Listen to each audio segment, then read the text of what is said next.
Integration एक ऐसा topic जिसको मैंने प्रीवियस वीडियो में आपको अलग अलग फंक्शंस को इंटीग्रेट करके सिखाया था। आज हम इंटीग्रेशन के अगले वीडियो में आ गए हैं और आज हम इंटीग्रेशन का बहुत इंपॉर्टेंट टॉपिक डिस्कस करने वाले हैं जिसका नाम है integration by substitution. Integration by substitution is the method, एक ऐसा मेथड जो इस इंटीग्रेशन को आप बैकबोन भी कह सकते हो, यानी इंटीग्रेशन का बैकबोन है ये। अगर आपको ये सब्स्टिट्यूशन मेथड आ गया तो definitely you will achieve your goal in this particular topic integration. तो आपको जो भी कुछ चाहिए होगा इस चैप्टर से आपको जरूर मिलेगा अगर आपने इस सब्स्टिट्यूशन मेथड को सीख लिया तो। और अगर आपको सब्स्टिट्यूशन मेथड नहीं आया तो इंटीग्रेशन में आप बहुत कुछ खो देंगे। तो अगर आपको सब्स्टिट्यूशन मेथड सीखना है तो इस वीडियो को आपको शुरू से लेकर लास्ट तक देखना है। मेरे चैनल को अभी तक आपने सब्सक्राइब नहीं किया है सब्सक्राइब करिए, वीडियो को लाइक और शेयर जरूर करिए, ठीक है। तो आज हम स्टार्ट करते हैं इस टॉपिक को बिना देर करे, जिसका नाम है इंटीग्रेशन बाय सब्स्टिट्यूशन। और इसके लिए मैं आपको बता रहा हूं यहां पर दो तीन एग्जांपल्स। सपोज करिए ये मेरे पास है e raise to power tan inverse x upon 1 plus X square dx। Second example मेरे पास है 1 upon x 1 plus log x whole square, it is dx also. So now you see these two examples। इन दोनों examples में आप देखो यहां क्या हो रहा है, क्या आप इसका डायरेक्ट इंटीग्रेशन कर पाएंगे? Then your answer is no, direct यहां पर कोई ऐसा इंटीग्रेशन नहीं होने वाला। तो सब्स्टिट्यूशन मेथड ये कहता है कि सपोज करिए आपके पास कोई फंक्शन है यहां पर और यहां कहीं पर भी या तो इसके साथ में या फिर डिनोमिनेटर में एक फंक्शन है जिसका डिफरेंशिएशन यहां मौजूद है। इट मींस इन दोनों टाइप्स में आप क्या देख रहे हैं? इन दोनों टाइप्स में देख रहे हैं एक फंक्शन गिवन है, उसका डेरिवेटिव इसके साथ में मल्टीपल में है। यहां पर एक फंक्शन गिवन है, उसका डेरिवेटिव यहां पर गिवन है, यानी कोई फंक्शन आपको गिवन है और उसका डेरिवेटिव भी उसी पर्टिकुलर क्वेश्चन में गिवन है। तो आप ये मेथड जिसका नाम है सब्स्टिट्यूशन मेथड आप अप्लाई आसानी से कर पाओगे। कैसे? अब यहां पर आपको एक ऐसा फंक्शन ढूंढना है जिसका डेरिवेटिव भी यहीं पर गिवन है, इसी क्वेश्चन में गिवन है। तो आप कहेंगे e रेज़ टू पावर में tan इनवर्स x है डिवाइड में 1 अपॉन 1 प्लस एक्स स्क्वायर है। तो अगर आपको डिफरेंशिएशन के फॉर्मूले लर्न है तो आपके माइंड में यहां पर 100% क्लिक करेगा कि सर tan इनवर्स x का जो डेरिवेटिव होता है वो 1 अपॉन 1 प्लस एक्स स्क्वायर होता है। सिमिलरली यहां पर आइए, यहां पर भी एक फंक्शन ऐसा है जिसका डेरिवेटिव यहीं पर मौजूद है और वो है log x। log x का डेरिवेटिव होता है 1 अपॉन x, तो यहां पर इसका भी डेरिवेटिव है। तो हमें सबसे पहले ये ढूंढना है कि हमें जो भी क्वेश्चन दे रखा है उस क्वेश्चन में कोई भी फंक्शन अगर आप लेते हैं उसका डेरिवेटिव भी अगर उसी फंक्शन में या उसी पर्टिकुलर क्वेश्चन में है तो 100% वहां पर हम इस सब्स्टिट्यूशन मेथड को यूज करेंगे and we will get 100% benefit okay from by using this substitution method. तो देखते हैं क्या बेनिफिट हमें मिलने वाले हैं। यहां पर जैसा कि मैंने कहा कि tan इनवर्स x का डेरिवेटिव यहां पर ये होता है, तो सब्स्टिट्यूशन मेथड ये कहता है कि अगर आपको ये पता लग जाए कि किसका डेरिवेटिव यहां पर है उसी को आप t सपोज कर लीजिए। यानी यहां पर मैं tan इनवर्स x को t सपोज कर रहा हूं, यानी एक तरह से मैं x वैल्यूज को t वैल्यूज में सब्स्टिट्यूट करने वाला हूं। उसके बाद मैं दोनों तरफ को डिफरेंशिएट करूंगा विथ रेस्पेक्ट टू x। तो आप सभी जानते हैं tan इनवर्स x का डेरिवेटिव होता है 1 अपॉन 1 प्लस एक्स स्क्वायर और t का डेरिवेटिव होता है x के रेस्पेक्ट में dt upon dx। Cross multiply करूंगा तो dx upon 1 plus X square आ गया और उधर ओनली मेरे पास रह गया dt, ठीक है। dx इधर आ गया, उधर मेरे पास रह गया dt। अब मुझे ये वैल्यूज सब्स्टिट्यूट करनी है मेरे इस क्वेश्चन के अंदर, यानी ये मेरा क्वेश्चन है, इस क्वेश्चन में मेरे को वैल्यू सब्स्टिट्यूट करनी है। तो जहां पर मुझे tan इनवर्स x नजर आ रहा है वहां पर मैं सब्स्टिट्यूट कर दूंगा t, तो ये बन जाएगा t। तो मेरा क्वेश्चन हो जाएगा, यानी ये जो वैल्यू है tan inverse x, this value become t, क्योंकि हमने यहां इसको t सपोज कर लिया। तो अब मेरा ये क्वेश्चन रिड्यूस होके बन जाएगा e raise to power t और उसके बाद जो dx और 1 प्लस एक्स स्क्वायर है, dx and 1 plus X square, ये दोनों मिलके बन जाएंगे dt। यानी मेरा जो इतना बड़ा क्वेश्चन था वो रिड्यूस होके बन गया e raise to power t dt। It is very simple. अब आप इसका इंटीग्रेशन शायद जानते होंगे, e raise to power t plus c होता है और लास्ट में t की वैल्यू को सब्स्टिट्यूट करना ना भूलिएगा। t की वैल्यू क्या है, tan इनवर्स x है, और यही आपका आंसर भी है। It is your final answer of this question. तो इस तरह से हमने इस क्वेश्चन को कंप्लीट कर लिया।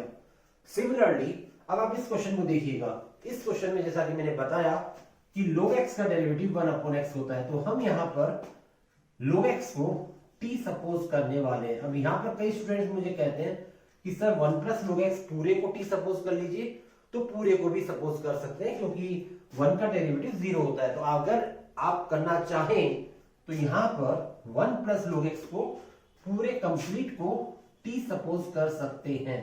कंप्लीटली 1 प्लस log x को t सपोज हमने यहाँ कर लिया, सपोज कर लिया। ओके, उसके बाद हमने इसको डिफरेंशिएट कर दिया विथ रेस्पेक्ट टू x। अगर आप log x को t सपोज करते तो भी क्वेश्चन के आंसर में कोई इफेक्ट नहीं आता, पूरे को सपोज कर लेंगे तो भी नहीं आएगा। तो आप दोनों तरफ से आपको पूरी तरह से फ्रीडम है। तो 1 का डेरिवेटिव होता है 0, log x का डेरिवेटिव होता है 1/x, और t का डेरिवेटिव होता है dt/dx। अभी मैं आपको इस dx को इधर लिख के बता रहा हूं, फिर मैं dx को वापस क्रॉस मल्टीप्लाई करके इधर लाऊंगा, तो ये बन जाएगा dx/x = dt। अब इस वैल्यूज को हमें सब्स्टिट्यूट करना है इस क्वेश्चन में, यानी dx/x ये दोनों वैल्यूज मिलके बन गई dt। ओके, और इस 1 प्लस log x को आपने सपोज कर लिया t, तो ये बन जाएगा t²। अब dt/t², ये आपका क्वेश्चन हो गया। अब t² को जब आप ऊपर लाएंगे तो -2 बन जाएगा ये, और -2 का इंटीग्रेशन क्या होगा, -2 + 1/-2 + 1 c, and finally you will get t - 1/-1, and then -1/t + c, और लास्ट में t की वैल्यू आपको सब्स्टिट्यूट कर देनी है। t की वैल्यू यही 1/1 + log x + c। It is your final answer of this question. तो इस तरह से दोनों क्वेश्चन आपने देखे, सब्स्टिट्यूशन मेथड के क्वेश्चन थे। किस तरह से सब्स्टिट्यूशन हमने किया, ये भी एक मेथड होता है, इसके भी क्वेश्चंस मैं अभी आपको बताऊंगा। अभी यहाँ पर आपको ये भी, इसका भी मैं अभी आपको पैटर्न बताऊंगा किस तरह से हम क्वेश्चंस करेंगे। तो आपके माइंड में आपको क्या रखना है कि आपको उसी वैल्यू को t सपोज करना है जिसका डेरिवेटिव भी इसी क्वेश्चन में हो, तो आसानी से आप इस मेथड को अप्लाई कर पाएंगे। Now let's see this ball solution again. Now let's see again 2 questions. यहां पर मैं आपको 2 क्वेश्चन वो समझा रहा हूं जो इसी मेथड सब्स्टिट्यूशन मेथड पे डिपेंडेंट है। इस क्वेश्चन को देखिएगा, यहां पर अगर आप इसको सपोज करिए अंडर रूट के अंदर है, मैं अपने माइंड में इसको t सपोज करूंगा और इसको मैं डेरिवेटिव फाइंड आउट कर लूंगा, तो 2x + 1 आ रहा है, जबकि यहाँ 2x + 1 आपको कहीं नजर नहीं आ रहा। तो 2x + 1 बनाने के लिए सबसे पहले हमें यहाँ पर 2 को कॉमन लेना होगा। ये 2 को हमने कॉमन लिया, जिससे बन गया 2x + 1, और यहाँ पर ये वैल्यू एज इट इज है x² + x + 5 dx। उसके बाद यहाँ पर मैं कहना चाहूंगा कि अगर आप इस किसी भी स्क्वायर रूट के अंदर वाली वैल्यूज को t सपोज कर रहे हैं, तो यहाँ पर t सपोज नहीं करते हुए आप t² सपोज करिएगा, जिससे आपको 100% बेनिफिट मिलेगा। क्या बेनिफिट मिलेगा आपको बता दूंगा अभी। अब इसको आप डिफरेंशिएट करिए विथ रेस्पेक्ट टू x, तो x² का डेरिवेटिव होगा 2x, x का डेरिवेटिव होगा 1, 5 का होगा 0, वो हमने लिखा नहीं है। dt/dx भी आएगा, तो dx में पहले ही यहां लिख देता हूं, और t² का डेरिवेटिव आएगा 2t, और dt/dx आएगा, तो dx में ऑलरेडी यहां लिख चुका हूं, और हर बार मैं dx इधर की तरफ ही लिखूंगा। अब आप देखिएगा यहां पर ये वैल्यूज को, यहां पर जो 2x + 1 है और ये dx है, ये दोनों मिलके बन गई 2t dt। ऑलरेडी ये 2 बाहर है, इस 2 को बाहर ही रहने दीजिए। ये दोनों वैल्यूज मिलके बन गई 2t dt, ये 2t और ये dt, और उसके अंदर जो स्क्वायर रूट के अंदर वैल्यू है वो t² बन गई, तो ये t² बन गई। तो बहुत आसानी से ये t² स्क्वायर रूट से बाहर आके t बन जाएगा, इसलिए मैंने इसको t² सपोज किया। अगर आप ये t रहने देते तो भी कोई इफेक्ट नहीं पड़ने वाला था। यहां पर हमें बेनिफिट हो गया 4 हो गया, ये t² का t और t² हो जाएगा। और आप सभी जानते हैं t² का इंटीग्रेशन क्या होता है, t3/3, और फाइनली t की वैल्यू यही अंडर रूट में आएगी वैल्यू, तो हमारे पास फाइनल आंसर आ गया 4/3 x² + x + 5 ½ है, और ये 3 है, तो ये बन जाएगा 3/2 पावर। और ये आपका आ गया आंसर, क्योंकि टी की वैल्यू है अंडर रूट में x square plus x plus 5, जो यहां सब्स्टिट्यूट होने के बाद बन जाएगा 3/2।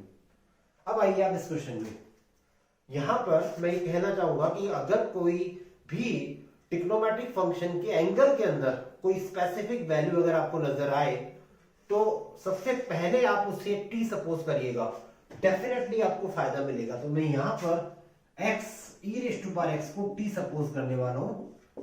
क्यों करने वाला हूं? क्योंकि मुझे पता नहीं अभी कि बेनिफिट मिलेगा या नहीं मिलेगा, लेकिन मैं 100% श्योर हूं कि जब भी किसी ट्रिग्नोमेट्रिक फंक्शन के अंदर कोई स्पेसिफिक वैल्यू नजर आती है उसको टी सपोज करने से फायदा जरूर मिलेगा, बेनिफिट जरूर मिलेगा।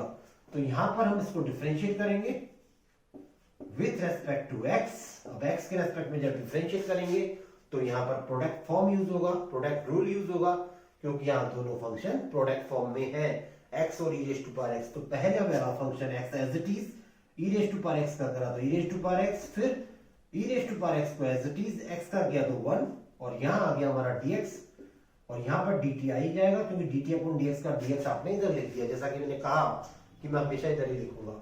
अब इन दोनों में कॉमन आ रहा है e raise to power x, बचेगा क्या x प्लस 1, और अब मिलाइए आपके क्वेश्चन से। मेरे हिसाब से आपके क्वेश्चन में भी ये क्वांटिटी 100% होगी। देखिए ex आ गया, x प्लस 1 आ गया, dx आ गया, यानी ये तीनों वैल्यूज मिलके बन गई आपकी dt। जहां पर मैंने रेड साइन लगा दी है, ये तीनों वैल्यू मिलके बन गई dt, और इस वैल्यू को आपने सपोज कर रखा है t, ये t हो गया, और 1 अपॉन कॉस स्क्वायर टी क्या कहलाता है? सेक स्क्वायर टी कहलाता है। और शायद आप जानते हो कि सेक स्क्वायर टी का इंटीग्रेशन क्या होता है? tan t होता है। और लास्ट में t की वैल्यू को आप सब्स्टिट्यूट कर दीजिएगा, ये रही t की value x e raise to power x plus c। It is your final answer of this question. तो इस तरह से हमने अभी सब्स्टिट्यूशन मेथड से डिफरेंट टाइप के क्वेश्चंस को पूरा किया है। आपको मेरे हिसाब से समझ में आने लग गया होगा कि व्हाट इज सब्स्टिट्यूशन मेथड। तो आपको भी इनकी प्रैक्टिस करनी है। आप जब तक 5 से 10 क्वेश्चन सब्स्टिट्यूशन मेथड के नहीं कर लेंगे तब तक you are not got confident, आप कॉन्फिडेंट नहीं हो पाएंगे। तो अगर आप कॉन्फिडेंट बनना चाह रहे हैं इस टॉपिक में तो आपको कम से कम 5 से 10 क्वेश्चन की प्रैक्टिस करनी है, और इन क्वेश्चंस के अलावा प्रैक्टिस करनी है, जो क्वेश्चंस मैं करा रहा हूं उनके अलावा। Now let's see again this solution. Now next 3 questions. अब देखिएगा वापस से मैं आपके सामने 3 क्वेश्चंस और लेके आया हूं जो सब्स्टिट्यूशन मेथड पे डिपेंडेंट है। बहुत ही सिंपल क्वेश्चंस है, ध्यान से देखिएगा। यहां पर जब इस क्वेश्चन को आप देखेंगे तो डायरेक्टली आपके माइंड में ये स्ट्राइक नहीं करेगा कि हम यहां किसको टी सपोज करें, बिकॉज यहां कुछ ऐसा है ही नहीं, कुछ ऐसा फंक्शन जो डायरेक्टली देखने से पता लग जाए कि हमको ये टी सपोज करना है। तो इस क्वेश्चन को करने से पहले मैं यहाँ कुछ कॉमन लेना चाहता हूं, शायद आपको कुछ बेसिक यहां पर मिल जाए। इस x को मैंने लिखा रूट एक्स, और फिर रूट एक्स को मैं कॉमन निकाल लूंगा तो मेरे पास बचेगा रूट एक्स माइनस 1। अब अगर आपको रूट एक्स का डेरिवेटिव याद है तो आपको पता चल जाएगा कि रूट एक्स का जो डेरिवेटिव होता है वो होता है 1 अपॉन 2 रूट एक्स। बस यहीं पर आपको हिंट मिल गया, 1 upon 2 root X dx is equal to dt। अब आप कहेंगे सर यहाँ पर ये तो सही है, 1 अपॉन रूट एक्स तो है, लेकिन ये 2 नहीं है यहाँ पर, तो यहाँ 2 नहीं है तो कोई बात नहीं, आप इस 2 को क्रॉस मल्टीप्लाई करके इधर ले जाइए। तो जब आप इस 2 को क्रॉस मल्टीप्लाई करके इधर ले जाएंगे तो बन जाएगा 2 dt, और आपका ये क्वेश्चन हो जाएगा dx अपॉन रूट एक्स तो बन जाएगा 2 बाहर आएगा dt, और ये जो आपने पूरी वैल्यूज में से इसको सपोज किया है t, तो ये बन जाएगा t माइनस 1। अब मुझे बताइए किसका इंटीग्रेशन है t माइनस 1। अगर किसी भी डिनोमिनेटर में x की पावर 1 होती है तो उसका डेरिवेटिव हमेशा log x होता है, यानी 1 upon x dx is equal to log x। Similarly यहां पर भी t की पावर 1 है, उसका कोएफिशिएंट 1 है, तो इसका इंटीग्रेशन मैं यहां लिख देता हूं, या यहां ही लिख देता हूं 2 log t minus 1 plus c, और लास्ट में t की वैल्यू को जरूर सब्स्टिट्यूट करिएगा वरना पूरा क्वेश्चन रॉन्ग हो सकता है। Root X minus 1 plus c, it is your answer of this question. ये आपके इस क्वेश्चन का आंसर आ गया, ठीक है। अब आप देखिएगा इस क्वेश्चन को, it is very very simple, क्योंकि यहाँ देखते ही पता लग जाएगा आपको कि यहाँ किसको टी सपोज करने वाले हैं, क्योंकि आप सभी जानते हैं कि एक्स स्क्वायर का जो डेरिवेटिव होता है, जो डिफरेंशिएशन होता है, वो होता है 2x, और dx यहाँ लिखना ही है, t का dt। वापस से हम देखेंगे तो सर x dx तो यहाँ है 2 नहीं है, तो 2 नहीं है तो 2 डिवाइड में चला जाएगा, तो x dx is equal to बन जाएगा dt अपॉन 2। तो ये बन गया आपका x dx बन गया dt अपॉन 2। कोशिश करिएगा कांस्टेंट वैल्यूज को बाहर लिखने की, ठीक है। और यहां ही बन जाएगा e raise to power t, क्योंकि आपने इसको t मान लिया। फिर ये ऊपर आएगा, बन जाएगा e raise to power minus t। और e raise to power minus t का इंटीग्रेशन क्या होता है, e raise to power minus t होता है। लेकिन एक बात ध्यान रखिएगा, t का जो कोफिशिएंट है -1, उसका डिवाइड जरूर करिएगा, जिसकी वजह से यहाँ माइनस साइन आएगा, वरना मार्क्स कट हो जाएंगे। तो आप यहाँ पर लिख दिए लास्ट में t की वैल्यू जो है x², और चाहे तो इसको वापस नीचे ले जाएं या यहीं रहने दें, इट इज योर ओपिनियन, ठीक है। ये आपका आंसर आ गया। अब आइए उस थर्ड क्वेश्चन की तरफ। यहाँ पर x³ का डेरिवेटिव होता है 2x 3x², जबकि x² की टर्म यहाँ कुछ भी नहीं है। तो यहाँ पर हमें x² की टर्म्स को प्रोड्यूस करना है। उसके लिए मैं x5 को ब्रैक करूंगा इस तरह से, x³ इंटू x²। तो कई बार आपको ब्रैकिंग भी करनी पड़ती है रिक्वायरमेंट के हिसाब से। फिर उसके बाद x³ माइनस 1 को t सपोज करूंगा, x³ का डेरिवेटिव करूंगा। अब मैं डायरेक्टली आपको बता रहा हूं कि मैं डेरिवेटिव कर रहा हूं, अब मैं यहाँ लिख नहीं रहा हूं, डायरेक्ट डिफरेंशिएशन कर रहा हूं। एंड x² dx की वैल्यू आ गई dt अपॉन 3। यहां पर ये वैल्यू सब्स्टिट्यूट कर दीजिएगा, ये हो गया आपका t raise to power 1 upon 3। x³ की वैल्यू यहां से सब्स्टिट्यूट करिएगा, -1 उधर जाएगा तो ये बन जाएगा t प्लस 1, और x² dx की वैल्यू आएगी dt अपॉन 3। तो 3 को मैं यहां लिखूंगा, मैं वापस से रिपीट कर रहा हूं because it is very important. यहां पर x³ की जब मैंने वैल्यू सब्स्टिट्यूट करी तो -1 उधर जाके +1 बन गया, तो इस x³ की जगह आ गया t प्लस 1। ये पूरा आपने t सपोज कर लिया, और x² dx की वैल्यू आ गई dt अपॉन 3, ठीक है। अब यहां पर हम हमारे बेसिक्स इंटीग्रेशन की थ्योरी से इन दोनों को पहले अंदर मल्टीप्लाई कर देंगे। ये 1 पावर है, 1 अपॉन 3 पावर है, तो क्या बन जाएगी 4 अपॉन 3 पावर, और ये 1 अपॉन 3 पावर है ही। उसके बाद फॉर्मूला लगा दीजिएगा, t कौन सा फॉर्मूला लगेगा, x raise to power n is equal to x raise to power n plus 1 upon n plus 1। तो ये बन जाएगा 4 अपॉन 3 प्लस 1, यानी 7 अपॉन 3 प्लस 7 अपॉन 3। ये हो जाएगा 4 upon 3 divided by 4 upon 3 plus का c, ऊपर आ जाएगा ये। फिर ये बन जाएगा 3 अपॉन 7, 7 अपॉन 3, ये बन जाएगा 3 अपॉन 4, 4 अपॉन 3 प्लस c। उसके बाद t की वैल्यू को सब्स्टिट्यूट करिएगा, चाहे तो t raise to power 4 upon 3 common ले लीजिएगा। उसके बाद t की वैल्यू जरूर सब्स्टिट्यूट करिएगा, then you will get the final answer. So now again these 3 questions are depending totally on to the theory of this particular topic, integration by substitution. तो आपको ये समझ में आ गया होगा कि सब्स्टिट्यूशन मेथड हम किस तरह से करते हैं। Now let's see again this solution. Now let's see these 4 types, very special types of integration. ये चारों टाइप्स जो आपको दिखाई दे रही है, इसमें डिनोमिनेटर में 1 प्लस साइन एक्स है, यहाँ पर 1 माइनस साइन एक्स है, यहाँ 1 प्लस कोस एक्स है, सिमिलरली यहाँ पर 1 माइनस कोस एक्स है। न्यूमरेटर में यहाँ पर कुछ भी हो, ओके। यहाँ पर मेरी टास्क है डिनोमिनेटर से, कि डिनोमिनेटर में अगर ये वैल्यूज आती है तो सबसे पहले आपको रैशनलाइजेशन करना है, यानी रैशनलाइज कर दो, तो 100% you will get benefit when you solve this type of question. तो आपको 100% बेनिफिट मिल जाएगा। यहां पर मैंने इसको रैशनलाइज कर दिया, रैशनलाइज करने के बाद ऊपर आ गया 1 माइनस साइन एक्स, और नीचे बन गया a minus B, A plus B के बिहाफ पर 1 माइनस साइन स्क्वायर एक्स का formula, A square minus B square. और आप सभी जानते हैं कि 1 माइनस साइन स्क्वायर क्या होता है, कॉस स्क्वायर होता है। और मैं आपको प्रीवियस वीडियो में बता चुका हूं कि ऊपर अगर 1 से 2 से ज्यादा टर्म्स हैं, या 2 या 2 से ज्यादा टर्म्स हैं, तो सेपरेशन कर दीजिएगा। तो यहां हो जाएगा ये सेपरेशन, दोनों के अपॉन में हमने लगा दिया कॉस स्क्वायर, और उसके बाद 1 अपॉन कॉस स्क्वायर एक्स को हम बोलते हैं सेक स्क्वायर एक्स, और यहां पर इसको अलग कर दीजिएगा, साइन अपॉन कॉस को बोलते हैं टेन, और जो 1 अपॉन कॉस बच गया वो हो गया सेक। और आप जानते हैं सेक स्क्वायर एक्स का डायरेक्ट इंटीग्रेशन tan x होता है, और sec x tan x direct integration sec x का होता है।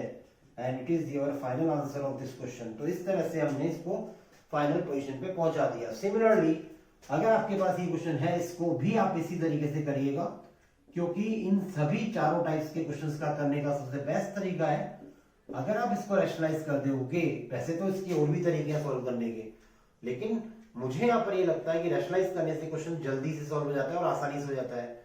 तो यहाँ पर ऊपर आ जाएगा 1 माइनस कोस एक्स, नीचे a minus B, A plus B के बिहाफ पर 1 माइनस कोस स्क्वायर एक्स हो गया, और 1 माइनस कॉस स्क्वायर एक्स आप सभी जानते हैं साइन स्क्वायर एक्स होता है, और वापस से ऊपर 2 टर्म्स और नीचे सिंगल टर्म है, तो हम सेपरेट कर देंगे।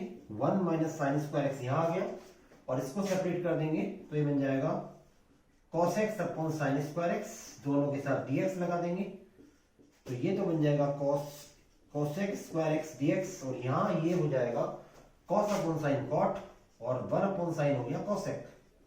I think you understand that. और cosec स्क्वायर एक्स का डायरेक्ट इंटीग्रेशन होता है माइनस का cot x, और इसका होता है माइनस का cosec x, ये भी डायरेक्ट फॉर्मूला है। So it is your answer of this question. तो इस तरह से हमने इन दोनों क्वेश्चंस को बहुत आसानी से सॉल्व कर दिया। यहाँ न्यूमरेटर में कोई वैल्यू हो भी जाए तो भी आप रैशनलाइज करेंगे तो भी आपको बेनिफिट मिल सकता है। तो रैशनलाइज करने से आपको बेनिफिट 100% मिलेगा। उसके बाद साइन कोस का मैंने बताया, अगर यहाँ tan और cot आ जाए तो क्या करेंगे, now we will discuss next. Now let's see the solution again. Now let's see this 4 question again. अब आपके सामने चारों क्वेश्चन आ गए। यहाँ पर मैंने साइन और कोस को उठा के tan और cot लगा दिया। तो अब क्या डिफरेंस आएगा, इन क्वेश्चंस को किस तरह से करेंगे, क्या इसमें भी सबसे पहले रैशनलाइज करेंगे? नहीं, रैशनलाइज नहीं करना है। यहाँ पर सबसे पहले tan और cot को साइन कोस में कन्वर्ट करना है। इट मींस ये जो tan है इसको आप लिखेंगे साइन अपॉन कॉस, जैसा कि आप जानते हैं। उसके बाद आप एलसीएम ले लीजिएगा, एलसीएम लेके cos x ऊपर आ जाएगा, और यहाँ बन जाएगा ये cos x plus sine x। यहाँ पर आने के बाद 90% बच्चे अटक जाएंगे, मीन्स इसके आगे नहीं कर पाएंगे। So you mark very important question to this. इनको आप वेरी इंपॉर्टेंट लगा के रखिएगा, क्योंकि बोर्ड्स एग्जाम में कई बार आ चुके हैं। तो इन क्वेश्चंस को आप इंपॉर्टेंट मार्क लगा के रखिएगा, और एग्जाम से पहले जरूर रिवाइज करिएगा, क्योंकि यहाँ पर आने के बाद आपको कुछ स्पेशल यहाँ करना है।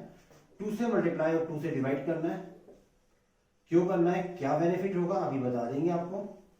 नीचे एज इट इज ये है ही। अब जो आपको ये 2 cos x दिखाई दे रहा है, इसको रीअरेंज करके लिखेंगे cos x plus sine x plus cos x minus sine x। तो आपको यहाँ पर रिजल्टेंट क्या दिख रहा है, तो आपको दिखेगा कि सर ने यहाँ पर साइन x को ऐड कर दिया और साइन x को ही सब्ट्रैक्ट कर दिया, प्लस माइनस कर दिया। दोनों कट सकते हैं चाहे तो, और cos और cos मिलके वापस से 2 cos x आ जाएगा, लेकिन हमें कट नहीं करना है। हमें इस क्वेश्चन को सॉल्व करने के बिहार पर ये लिखा है कि हमने इसमें sin x को ऐड कर दिया और सब्ट्रैक्ट कर दिया। It is the turning point of this question, so you learn it. यहाँ पर इसको ये याद रखना है आपको, बिल्कुल ऐसे ही लिखना है जब ये क्वेश्चन आपके सामने आ जाए। उसके बाद इन दोनों को सेपरेट कर देना है इस तरह से, cos x plus sine x divided by cos x plus sine x dx, और इस 1/2 को भी इसके साथ भी सेपरेट कर दीजिएगा, cos x minus sine x dx divided by, इसके नीचे भी आ जाएगा cos x plus sine x। क्या बेनिफिट मिलने वाला है देखिएगा। यहां पर तो ये पूरी वैल्यूज कैंसिल आउट हो गई, देखिए ये पूरी वैल्यूज कैंसिल हो गई, तो ओनली यहाँ पर dx रह गया। ओके, और यहाँ पर कोई भी वैल्यू कैंसिल नहीं हो पा रही है, तो यहाँ पर तो एज इट इज ये रह जाएगा cos x minus sine x divided by cos x plus sine x। अब यहाँ ध्यान से देखिएगा, जो मेथड जो इस वीडियो से हमने स्टार्टिंग किया था उसका नाम था सब्स्टिट्यूशन मेथड। तो अगर आप इस वाले पार्ट में cos x plus sine x को t सपोज करते हैं और उसका डिफरेंशिएशन करते हैं, तो cos का डेरिवेटिव आएगा माइनस साइन x और साइन x का डेरिवेटिव आएगा cos x। यहाँ लिखते हैं हम dx, और ये हो गया हमारा dt। तो अगर आप इसको मिलाएंगे न्यूमरेटर वाली टर्म से, तो आप 100% पाएंगे कि ये पूरी वैल्यू मिलके cos x minus sine x dx मिलके क्या बन गई, dt बन गई। तो आपका क्वेश्चन अब रिड्यूस होके बन गया half it is your dt, और इस वाली टर्म को आपने क्या सपोज कर रखा है, t सपोज कर रखा है, तो dt अपॉन t हो गया। अब आप आराम से इसका इंटीग्रेशन कर दीजिएगा। dt upon t log t का इंटीग्रेशन होता है, जैसा कि मैंने पहले भी बता चुका हूं। अब लास्ट में t की वैल्यू को यहाँ पर यूज करिएगा, t की वैल्यू को सब्स्टिट्यूट कर दीजिएगा, तो ये है t की value cos x plus sine x, that's all. और यही आपका इस क्वेश्चन का आंसर भी है। हाफ चाहे तो आप कॉमन ले लें, अदरवाइज यहाँ पर भी आप इसको छोड़ सकते हैं। तो इन चारों क्वेश्चंस में जब आप करेंगे, इन चारों क्वेश्चंस का पैटर्न यही रहेगा। यहाँ पर बस केवल माइनस का साइन आ जाएगा, पैटर्न यही रहेगा। cot x में cos अपॉन साइन आ जाएगा, यहाँ ऊपर साइन बन जाएगा, 2 से मल्टीप्लाई डिवाइड करना ही पड़ेगा।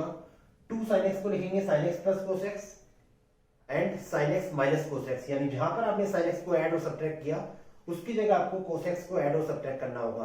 बाकी पूरा मेथड सिमिलर है, इन चारों क्वेश्चंस का मेथड बिल्कुल सिमिलर है। आपको बहुत अच्छे ढंग से इन चारों क्वेश्चंस को करना है और आपको मैं डिस्क्रिप्शन बॉक्स में कुछ क्वेश्चंस और दूंगा जो सब्स्टिट्यूशन मेथड पर डिपेंडेंट है। जैसा कि मैंने कहा कि आपको इसकी प्रैक्टिस करनी है और कम से कम 5 से 10 क्वेश्चन प्रैक्टिस करने हैं। अगर आप एनसीईआरटी के बिहाफ पर हैं, अगर आप सीबीएसई बोर्ड के स्टूडेंट हैं, तो आप अपने एक्सरसाइज नंबर 7.2 को देख सकते हैं। 7.2 में सब्स्टिट्यूशन मेथड के बहुत सारे क्वेश्चंस गिवन है। अगर आप किसी रेफरेंस बुक से सब्स्टिट्यूशन को मेथड को कर रहे हैं तो वहां से भी आप क्वेश्चन कर सकते हैं। और ये जो मैं आपको कह नहीं रहा हूं कि इतने आसान क्वेश्चंस आपके कंपटीशन में आएंगे, but it is practicable question. ये जितने भी क्वेश्चंस आप करने वाले हैं वो प्रैक्टिस पर डिपेंड करते हैं आपकी, कि आप कितनी प्रैक्टिस करते हैं। क्वेश्चन को देखते ही आपके माइंड में आ जाना चाहिए कि क्वेश्चन का सॉल्यूशन क्या होगा, क्योंकि मेन प्रॉब्लम इंटीग्रेशन की स्टार्ट होगी जब आप इंटीग्रेशन को पूरा पढ़ लेंगे। इंटीग्रेशन को पूरा पढ़ने के बाद एग्जामिनेशन में जज करना है हमें कि कौन सा क्वेश्चन किस मेथड से होगा। There are various method will be come in this topic integration. बहुत सारे मेथड अभी आपके सामने वन बाय वन आने वाले हैं। तो सब जब इंटीग्रेशन कंप्लीटली खत्म हो जाएगा तो हमें आइडेंटिफाई करना होगा एग्जामिनेशन में कि कौन सा क्वेश्चन किस मेथड से होगा। उसके लिए प्रैक्टिस जरूरी है, इसलिए आप सब्स्टिट्यूशन मेथड की प्रैक्टिस खूब करिएगा, जिससे आपको ये मेथड सब्स्टिट्यूशन मेथड बहुत अच्छे ढंग से समझ में आ जाए और हम देखते ही पहचान जाए कि किस वैल्यू को आपको सब्स्टिट्यूट करना है।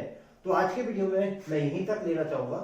अगर आपको कोई क्वेरी करनी है, कुछ पूछना है, तो मैं डिस्क्रिप्शन बॉक्स में मेरा ईमेल एड्रेस और मोबाइल नंबर दोनों आपको दे रहा हूँ। व्हाट्सएप करके आप मुझसे पूछ सकते हैं और कॉल भी कर सकते हैं, बट लेकिन रात को 8 बजे बाद। तो अगर आपको ये सब कुछ समझ में आ रहा है तो मैं बार बार आपसे कहता हूँ मेरे चैनल को सब्सक्राइब जरूर करिएगा और वीडियो को लाइक और शेयर जरूर करिएगा और अपने फ्रेंड्स और रिलेटिव्स को इस वीडियो के बारे में ज्यादा से ज्यादा बताइएगा। तो आज के लिए इतना ही। So goodbye and take care.